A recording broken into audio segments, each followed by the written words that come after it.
pouco sobre a evolução da ISO 14001, que é a mais conhecida das normas dos sistemas de gestão ambiental. Então, ainda seguindo um pouco a ideia da aula anterior, cresceu nos governos, né, muita ideia de política orientada pelo mercado, né, mais eficientes do que mecanismos de imposição ou regulamentações ambientais.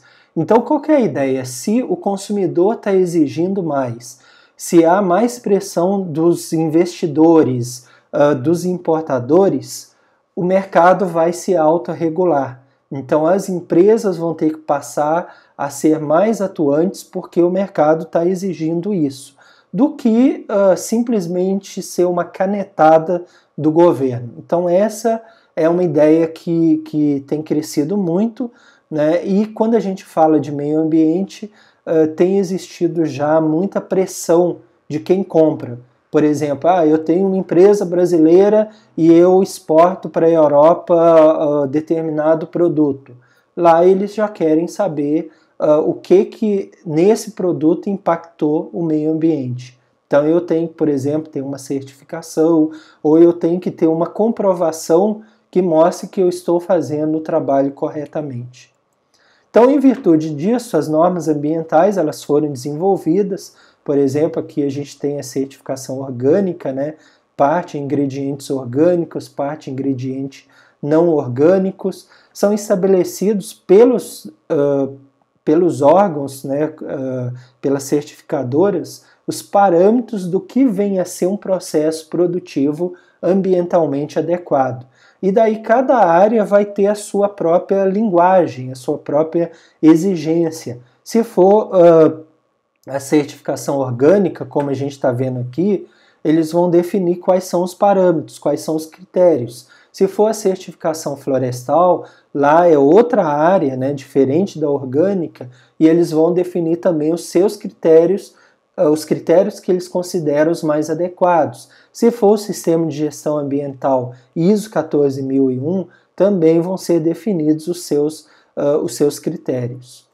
Então, no decorrer do desenvolvimento da série ISO 14001, um dos elementos-chave na certificação ISO 14001 é a padronização de processos, né, e não estabelecimento de parâmetros de desempenho ambiental, na qual eles consideram que é atribuíveis unicamente à legislação ambiental.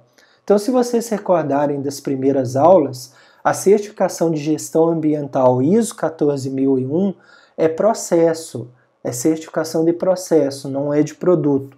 É o caminho a ser percorrido, como vocês estão vendo aqui. Lembra daquela figurinha do rapaz que vai correndo e ele pula? Então, é o caminho a ser percorrido, é o processo, é definir como que a empresa entende que ela vai atender, que ela vai cumprir um sistema de gestão ambiental dela.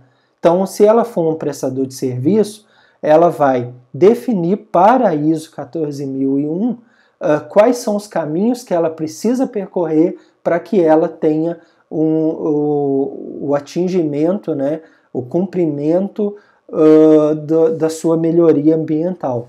Já lá na certificação de produto, que é no caso da certificação orgânica florestal, há um desempenho a ser cumprido, tá? Então, em virtude disso, como é uma certificação de processo, na qual esses processos passam a ser padronizados, as normas apresentam, em linhas gerais, os elementos necessários para que esse sistema alcance as metas organizacionais estabelecidas pela organização. Então, padronizar para otimizar os processos, né, para cumprir lá a sua política, por exemplo. Então, o motivo disso é que existe uma multiplicidade de pontos de vista sobre o que é boa gestão de desempenho ambiental. Então, é como se a mesma figura fosse olhado de forma diferente por várias instituições. Então, o que é uma boa gestão ambiental? Olha, a pessoa que estiver trabalhando num banco vai pensar de uma forma, a que trabalha numa indústria vai pensar de outra, a que for numa loja vai ser de outra forma. Se for um serviço educacional, vai pensar de outra forma. Então, o mesmo assunto vai ser visto sob óticas diferentes, tá? Então, cada um deles vai ter que construir o seu caminho próprio, ok? Então, a gente vai falar ainda mais sobre isso. Aqui vocês têm os contatos, né? Todos os contatos das redes sociais, e até a próxima aula.